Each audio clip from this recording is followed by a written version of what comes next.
Mathematics सीखने की इस सीरीज़ के 6th वीडियो में आज हम समझेंगे ट्रिग्नोमेट्री में उपयोग होने वाले सम और डिफरेंस फॉर्मूलेस के बारे में। ये फॉर्मूलेस देखने में जितने ही ज़्यादा सिंपल हैं, ट्रिग्नोमेट्री में उतने ही ज़्यादा उपयोग किए जाते हैं। इन फॉर्मूलेस के बिना ट्रिग्नोमेट्री के क्वेश्चंस को सॉल्व करना बहुत ही मुश्किल है। तो आज के इस वीडियो में सबसे पहले हम समझेंगे सम फॉर्मूलेस को। सम फॉर्मूले में साइन का सम फॉर्मूला देखेंगे, हम कॉस का सम फॉर्मूला देखेंगे और टेंजेंट का सम फॉर्मूला देखेंगे, और साथ ही हम एक एग्जाम्पल भी सॉल्व करते जाएंगे जो कि तीनों फॉर्मूले पर बेस्ड होंगे। और जब हम एक बार सम फॉर्मूलेस को समझ लेंगे उसके बाद में हम समझेंगे किसको, डिफरेंस फॉर्मूले को। और वैसे ही डिफरेंस फॉर्मूले के सारे फंक्शंस को देखने के बाद हम उन पर एक एग्जाम्पल भी सॉल्व करते जाएंगे। तो चलिए शुरू करते हैं आज के इस वीडियो की। और सबसे पहले हम समझते हैं कि सम और डिफरेंस फॉर्मूले आखिर होते क्या हैं। तो सम और डिफरेंस फॉर्मूले ट्रिग्नोमेट्री में फंडामेंटल आइडेंटिटीज़ हैं, बहुत ही बेसिक आइडेंटिटीज़ हैं, जो दो एंगल के सम या डिफरेंस के, अब यहाँ पे देखिए दो एंगल के सम या डिफरेंस के, ठीक है। तो दो एंगल है ना, ए और बी, इनके सम या डिफरेंस के साइन, कोसाइन और टेंजेंट को, ठीक है। तो दो एंगल के सम या डिफरेंस के साइन, कोसाइन, कोसाइन नीचे है और टेंजेंट उसके नीचे है, ठीक है। साइन, कोसाइन और टेंजेंट को उनके इंडिविजुअल साइन, कोसाइन और टेंजेंट के रूप में व्यक्त करते हैं। तो ठीक है, देखिए इनको इनके इंडिविजुअल साइन, कोसाइन और टेंजेंट के रूप में व्यक्त करते हैं, ठीक है। टेंजेंट वाला फंक्शन नीचे है। तो क्या करते हैं ये ट्रिग्नोमेट्रिक, ये जो हमारे जो फंक्शंस हैं, सम और डिफरेंस फॉर्मूले हैं, ये क्या करते हैं, ये दो एंगल के सम के साइन को उनके इंडिविजुअल, है ना, आइडेंटिटीज़ के साथ लिखते हैं, ठीक है। यहाँ पे देखिए साइन ए प्लस बी है, तो इस साइन ए प्लस बी यहाँ सम में है, तो हम क्या कर सकते हैं, इनको अलग अलग भी लिख सकते हैं, ठीक है। साइन और कोसाइन आइडेंटिटीज़ के फॉर्म में या टेन आइडेंटिटी के फॉर्म में। तो ये फॉर्मूले बेसिकली यही कहना चाह रहे हैं, और इसका जो एप्लीकेशन है वो बहुत ही ज़्यादा यूज़फुल है। देखिए जैसे कि एग्जांपल के लिए, जैसे कि अगर हमें साइन 75 डिग्री की वैल्यू निकालनी हो, लेकिन हमें साइन 75 डिग्री की वैल्यू नहीं पता, क्योंकि हमने इस सीरीज़ के पिछले वीडियो में समझा था कि अगर हमें किसी पर्टिकुलर एंगल की वैल्यू चाहिए साइन, कोसाइन या टेंजेंट के लिए, तो हमारे पास वैल्यूज़ को कैलकुलेट करने के लिए एक टेबल था, है ना, जिसमें हमने देखा था टेबल ना। टेबल क्या था उसमें कि अगर हमें साइन की वैल्यू चाहिए 0 डिग्री पे, 30 डिग्री पे, 45 डिग्री पे, 60 डिग्री पे और 90 डिग्री पे, तब हम ये टेबल बना रहे थे। और हमने समझा था कि अगर आपने बस एक वैल्यू याद कर ली साइन की, तो आप बाकी सारे वैल्यूज़ को कैलकुलेट कर सकते हैं ना। तो साइन की वैल्यू क्या होता है, 0, 1/2, 1/√2, √3/2 और 1, ठीक है। अगर आपको ये वैल्यूज़ पता है, आपने अगर ये वैल्यूज़ याद कर ली हैं, तो आप कॉस की वैल्यू कंप्यूट कर सकते हैं। कैसे, आप इस पूरे वैल्यूज़ को आप उल्टा लिख देंगे तो कॉस की वैल्यू मिल जाएगी। जैसे ये जो 1 यहाँ पे है, इस 1 को हम यहाँ पे लिख दें, उसके बाद में √3/2 को हम यहाँ पे लिख दें, उसके बाद में 1/√2, उसके बाद में 1/2 को हम यहाँ पे लिख दें और 0 को यहाँ पे लिख दें। तो हमें कॉस की वैल्यू पता चल गई कि कॉस 0 डिग्री की वैल्यू क्या होती है, कॉस 30 डिग्री की वैल्यू क्या होती है, कॉस 45 डिग्री की वैल्यू क्या होती है। इसी तरीके से हम tan की वैल्यू भी निकाल सकते हैं। क्यों? क्योंकि हमें पता होता है कि tan जो होता है वो साइन अपॉन कॉस होता है। तो जब हम इन दोनों वैल्यू को डिवाइड करेंगे तो हमें tan की वैल्यू मिल जाएगी, ठीक है। लेकिन इस टेबल में हमारे पास साइन 75 डिग्री की वैल्यू निकालने का कोई साधन नहीं था। यहाँ पे हमें साइन 60 की वैल्यू पता है, साइन 90 की वैल्यू पता है, लेकिन साइन 75 डिग्री की जो वैल्यू है हमें नहीं पता है। तो अगर हमें साइन 75 डिग्री की वैल्यू निकालना है, तब हमारा ये फॉर्मूला, जो साइन का सम फॉर्मूला है, ये उपयोग किया जाएगा, ठीक है। तो इतना बड़ा एप्लीकेशन है, तो आप क्या कर सकते हैं, इन फॉर्मूलेस का उपयोग करके किसी भी एंगल की वैल्यू को कंप्यूट कर सकते हैं, ठीक है। तो चलिए आगे बढ़ते हैं। और उसके बाद क्या लिखा है कि ये फॉर्मूले कॉम्प्लेक्स ट्रिग्नोमेट्रिक एक्सप्रेशन को सरल बनाने और समीकरणों को हल करने में बहुत महत्वपूर्ण भूमिका निभाते हैं। तो अगर आपके पास एक कॉम्प्लेक्स ट्रिग्नोमेट्रिक एक्सप्रेशन है, तो ये फॉर्मूले आपको उस कॉम्प्लेक्स ट्रिग्नोमेट्रिक एक्सप्रेशन को आसानी से सॉल्व करने में हेल्प करेंगे। तो चलिए अब हम सबसे पहले समझते हैं साइन फॉर्मूलेस को। जब हम दो एंगल्स, मान लीजिए कि ए और बी को जोड़ते हैं, तो उनके त्रिकोणमितीय अनुपात यानी कि ट्रिग्नोमेट्रिक रेशियो इन फॉर्मूलों का पालन करते हैं। तो अगर हमें दो एंगल जो हमारे पास ए और बी है उनको हम जोड़ेंगे तो उनका जो ट्रिग्नोमेट्रिक रेशियो होगा वो इस फॉर्मूले को फॉलो करेगा। तो फॉर्मूला क्या है कि sign A plus B sign A cos B plus cos A sine B होता है। ठीक है, तो यहाँ पे यही बताया गया है कि हमने कैसे ए और बी को साइन ए साइन बी और साइन ए कॉस बी और कॉस ए साइन बी के फॉर्म में लिखा है। तो अब इसका एप्लीकेशन जैसे कि हमने पहले डिस्कस किया कि अगर हमें साइन 75 डिग्री की वैल्यू भी कंप्यूट करनी हो तो हम कंप्यूट कर सकते हैं। हम क्या कर सकते हैं कि 75 को हम 45 प्लस 30 डिग्री लिख सकते हैं। ठीक है, क्योंकि हमें 45 की वैल्यू भी पता है साइन 45 की, और हमें साइन 30 डिग्री की वैल्यू भी पता है। तो हम इस साइन को, जो कि साइन 75 है, इसको हम लिख सकते हैं साइन 45 डिग्री प्लस 30 डिग्री। ठीक है, क्योंकि हम इनको जोड़ेंगे तो हमें वापस क्या मिल जाएगा, 75 डिग्री मिल जाएगा। फिर हमें फॉर्मूला पता ही है कि साइन ए प्लस बी, अगर ये हमारा जो 45 है ये हमारा ए है और ये जो 30 है इसको हम बी मान लेते हैं। तो साइन ए प्लस बी हमें पता है कि sign A cos B plus cos A sine B होता है। तो साइन ए मतलब 45 डिग्री, कॉस बी मतलब 30 डिग्री, और फिर कॉस ए मतलब 45 डिग्री और साइन बी मतलब 30 डिग्री। उसके बाद हमें पता है कि साइन 45 डिग्री की वैल्यू क्या होती है, यहाँ से हम देख सकते हैं टेबल से 1/√2। उसके बाद हमें पता है कि कॉस 30 डिग्री की वैल्यू क्या है, तो हमें पता है कि √3/2 है ना। फिर हमें cos 45 डिग्री की वैल्यू पता है, cos 45 डिग्री की वैल्यू 1/√2 होती है। उसके बाद हमें sin 30 डिग्री की वैल्यू पता है कि sin 30 डिग्री की वैल्यू 1/2 होती है। तो हमने सारी वैल्यूज़ को रखा और हमने एक्सप्रेशन को सॉल्व किया तो हमें ये वैल्यू मिल गई, जो कि sin 75 डिग्री की वैल्यू है। अगर आप इसका एक वैल्यू चाहते हैं तो आप √3 की वैल्यू रख के, √2 की वैल्यू रख के सबको कैलकुलेटर से डिवाइड कर देंगे तो आपको एग्जैक्ट वैल्यू मिल जाएगी, जैसे कि यहाँ पे लिखी हुई है इस तरीके से। तो हम इन फॉर्मूलेज का यूज़ करके क्या कर सकते हैं कि ऐसे एंगल जिनकी वैल्यूज़ हमें इस टेबल से नहीं मिलती, हम उन वैल्यूज़ को भी कंप्यूट कर सकते हैं इन फॉर्मूलेज के माध्यम से। तो इसी तरीके से जैसे हमने साइन का फॉर्मूला उपयोग किया है, उसी तरीके से कॉस ए प्लस बी होता है, cos A cos B minus sign A sine B. ठीक है, हमें ध्यान देना है इस बात पे कि जब हम कॉस का फॉर्मूला लिखेंगे तो यहाँ भले प्लस है लेकिन यहाँ पे माइनस रहेगा। ठीक है, और सारे कॉस एक तरफ में और सारे साइन एक तरफ में, ये हमें थोड़ा याद करना पड़ेगा फॉर्मूले। ठीक है, मतलब कॉस ए प्लस बी जो होता है वो cos A cos B minus sign A sine B होता है। फिर तो हमें पता ही है कि अगर हमें कॉस 75 डिग्री की वैल्यू निकालनी है तो हमें पता है कि हम क्या करेंगे, कॉस 75 डिग्री को 45 प्लस 30 डिग्री लिख सकते हैं, क्योंकि जब हम दोनों को जोड़ेंगे तो हमें 75 वापस मिल जाएगा। उसके बाद में कॉस ए प्लस बी का जो फॉर्मूला होता है वो होता है cos A cos B minus sign A sine B. ठीक है, फिर उस टेबल से जो हमने अभी ऊपर बनाई थी और पिछले वीडियोस में हमने समझा था कि हम इस टेबल को किस तरीके से बना सकते हैं, पूरी टेबल को आप चाहें तो वो वीडियो भी देख सकते हैं। इस सीरीज़ में जो वीडियो नंबर 2 और 3 है उसमें आपको ये सारी चीज़ें मिल जाएंगी कि कैसे हम टेबल्स को बनाते हैं। ठीक है, तो हम इस तरीके से cos 75 डिग्री की वैल्यू कंप्यूट कर सकते हैं। उसके बाद में बात आती है टेंजेंट सम फॉर्मूले की। तो टेंजेंट सम फॉर्मूला थोड़ा अलग है साइन और कॉस से, इसमें कोई अलग हमारी ट्रिग्नोमेट्रिक आइडेंटिटी का उपयोग नहीं होता है। सिर्फ tan a प्लस बी हमें निकालना है तो हमें सिर्फ tan की वैल्यू ही चाहिए। ठीक है, तो tan a प्लस बी को हम लिख सकते हैं tan a plus tan b, फिर upon 1 minus tan a into tan b। लेकिन यहाँ पे जो ध्यान देने वाली बात है वो ये है कि ये फॉर्मूला हम तभी उपयोग कर सकते हैं जब a प्लस बी का जो मान होगा वो इस पर्टिकुलर आइडेंटिटी का मल्टीपल ना हो। ठीक है, मतलब कि a प्लस बी का जो मान है वो ऑड मल्टीपल ना हो इस पर्टिकुलर फॉर्मूले का। इसको समझने के लिए मैं फॉर्मूला यहाँ पे लिख लेता हूँ, n प्लस 1/2 पाई। ठीक है, जहाँ n जो है वो एक पूर्णांक है, पूर्णांक मतलब इंटीजर है। तो n की वैल्यू 0 हो सकती है, 1 हो सकती है, 2 हो सकती है, 3 हो सकती है, ऐसे आगे n की वैल्यू हो सकती है। अगर n की वैल्यू हम 0 यहाँ पुट करते हैं इस पर्टिकुलर एक्सप्रेशन में तो n की वैल्यू 0 रखने पे क्या हो जाएगा, 0 प्लस 1/2 और पाई। तो इसको हम क्या लिख सकते हैं, पाई/2। पाई/2 मतलब क्या होता है, 90 डिग्री।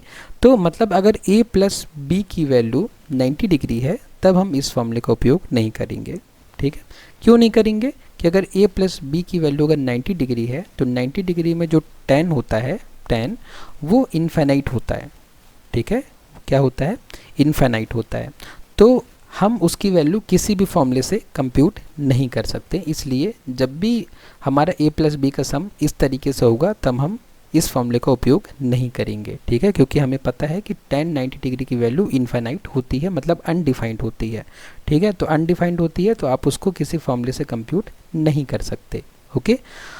और अगर इसके अलावा हम n की वैल्यू 1 भी पुट करते हैं, तो अगर n की वैल्यू 1 पुट करेंगे तो 1 + 1/2 और पाई, ठीक है। इसको सॉल्व करेंगे तो क्या आ जाएगा 3/2 पाई, मतलब 3π/2, और 3 × पाई का मतलब क्या होता है 180 डिग्री। तो हम अगर इसको सॉल्व करेंगे तो हमें क्या मिलेगा 270 डिग्री मिलेगा, ठीक है। तो अगर a + b की वैल्यू 270 डिग्री है तो भी हम इस फॉर्मूले का उपयोग नहीं करेंगे। तो आपको ये बात ध्यान देनी है कि अगर दो एंगल का सम 90, 270 या इसी हिसाब से जो वैल्यू आगे बढ़ती जाएंगी वो सब होंगी, तब हमें इस फॉर्मूले का उपयोग नहीं करना है, ठीक है। तो बाकी वैल्यूज़ के लिए हम बाकी उपयोग कर सकते हैं, ठीक है। जैसे हमें tan 75 डिग्री की वैल्यू निकालनी है, ठीक है, तो यहाँ पे 90 नहीं है तो हम इस फॉर्मूले का उपयोग कर सकते हैं। तो हम क्या करेंगे tan 75 को tan 45 डिग्री + 30 डिग्री लिख सकते हैं, क्योंकि हमें पता है कि 45 और 30 डिग्री को अगर हम ऐड करेंगे तो हमें 75 डिग्री मिलेगा, ठीक है। उसके बाद में हम फॉर्मूले पे पुट कर देंगे tan a + tan b upon 1 - tan a × tan b, ठीक है। और फिर tan 45 tan 30 डिग्री और 1 - tan 45 डिग्री और tan 30 डिग्री की हमें वैल्यू पता है, ठीक है, क्योंकि tan 45 1 होता है और tan 30 डिग्री 1/√2 होता है। ये हमें कहाँ से मिल रहा है, ये हमें उसी टेबल से मिल रहा है जो हमने ऊपर अभी बनाया था, ठीक है। अगर आपको नहीं पता तो मैं आपको बता दूं कि अगर आपको यहाँ पे tan की वैल्यू भी निकालनी हो तो आप क्या करेंगे sin/cos करेंगे, क्योंकि जो tan होता है tan थीटा वो sin/cos थीटा होता है। तो अगर आप इन दोनों वैल्यू को डिवाइड करेंगे, मतलब कि इसको साइन की वैल्यू और कॉस की वैल्यू को, तो आपको यहाँ tan की वैल्यू मिल जाएगी। जैसे 0/1 जो होगा वो 0 होगा, 1/2/√3/2 जो होगा इसको हम सॉल्व करेंगे तो ये 2 ऊपर चला जाएगा, √3 नीचे आ जाएगा, तो ये क्या आ जाएगा 2 कट जाएगा, 1/√3 आ जाएगा, ठीक है। और यहाँ पे साइन और कॉस की वैल्यू सेम है इसलिए 1 आ जाएगा, और यहाँ पे जब डिवाइड करेंगे दोनों को हम तो √3 आ जाएगा, और ये जो हो जाएगा लास्ट वाला, जैसे कि मैंने आपको बताया था कि tan 90 डिग्री की वैल्यू अनडिफाइंड होती है, क्योंकि देखिए यहाँ पे साइन की वैल्यू 1 है, कॉस की वैल्यू 0 है, और जब हम 1/0 करेंगे तो जब भी हम किसी संख्या को 0 से डिवाइड करते हैं तो हमें क्या मिलता है, इन्फाइनाइट मिलता है या अनडिफाइंड मिलता है, ठीक है, क्योंकि हम किसी भी संख्या को 0 से डिवाइड नहीं कर सकते। तो यहाँ से आपको मिल जाएगा tan 45 की वैल्यू मिल जाएगी और tan 30 की वैल्यू मिल जाएगी, ठीक है। तो इन वैल्यूज़ को जब हम पुट करेंगे इस फॉर्मूले में तो हमें वैल्यू मिल जाएगा, ठीक है, हमें यहाँ पे ये मिल जाएगा, ठीक है, ये जो आप देख पा रहे हैं यहाँ पे, ठीक है। इस तरीके से क्योंकि हमने tan 45 डिग्री की वैल्यू पुट करी, फिर tan 30 डिग्री की वैल्यू पुट करी, इस तरीके से ये एक्सप्रेशन बना, हमने सॉल्व किया तो हमें ये मिल गया, ठीक है। लेकिन हमें पता है कि अगर डिनोमिनेटर जो कि नीचे लिखते हैं हम, अगर उसमें रूट आ रहा है तब हम क्या कर सकते हैं, रैशनलाइज कर सकते हैं, ठीक है। इस एक्सप्रेशन को रैशनलाइज करने में क्या करना पड़ता है, रैशनलाइज करने में जो आपका नीचे लिखा हुआ है, ये जो एक्सप्रेशन नीचे लिखा हुआ है इसका अपोजिट साइन से, यहाँ पे देखिए माइनस है तो यहाँ पे प्लस करके न्यूमरेटर और डिनोमिनेटर में दोनों में इस आइडेंटिटी का मल्टीप्लाई किया जाता है, ठीक है। जैसे यहाँ पे लिखा हुआ है ना एक्सप्रेशन जो हमारा है √3 + 1 अपॉन √3 - 1, तो हमें क्या करना है, इसको मल्टीप्लाई करना है √3, क्योंकि यहाँ माइनस है इसलिए यहाँ पे प्लस, ठीक है। और जब आपने नीचे √3 + 1 किया तो आप ऊपर भी √3 + 1 करिए, क्यों, क्योंकि ये जो एक्सप्रेशन है ये ऊपर वाले एक्सप्रेशन के बराबर ही है, क्यों, क्योंकि ये तो 1 हो जाएगा कट के, और 1 में जब मल्टीप्लाई करेंगे तो बात तो वही है, मतलब हम क्या कर सकते हैं इस तरीके से मल्टीप्लाई कर सकते हैं, क्योंकि इस पूरे एक्सप्रेशन की वैल्यू 1 है, ठीक है। ये पूरा क्या है, ये 1 ही तो है, क्योंकि दोनों कट जाएंगे और यहाँ पे 1 बचेगा, तो हम इस एक्सप्रेशन को ऐसे भी लिख सकते हैं, ठीक है। फिर हम इसको सॉल्व करेंगे, तो सॉल्व कैसे करेंगे, सॉल्व करने के लिए हम फॉर्मूला यूज़ करेंगे कौन सा, वो वाला, ठीक है, कौन वाला, a² - b² क्या होता है, a + b और a - b। तो यहाँ पे देखिए ये इसको हम a माने और इसको क्या माने, b माने, तो यहाँ पे लिखा हुआ है a - b और फिर मल्टीप्लाई ये वाला है ना, ये वाला मल्टीप्लाई करके a + b, तो a - b × a + b क्या हो जाता है, a² - b²।